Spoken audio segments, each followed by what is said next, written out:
Why do 80% of new OnlyFans creators quit in the first month? It's not just about posting content. Let's break down how to really make it work in 2025. First, prep before you even sign up. Pick a niche that feels true to you, like fitness, cosplay, or behind-the-scenes content, and keep your branding consistent across all your socials.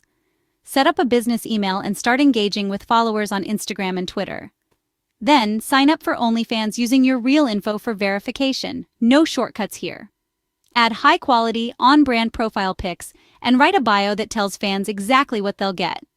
Start with a modest subscription price or a free trial to build buzz. Next, create exclusive regular content, photos, videos, even live streams. Engage with fans, respond to messages, and run polls to build loyalty. Finally, smartly tease your content on socials, collab with other creators, and always keep growing your audience. Consistency and connection are your secret sauce. Good luck!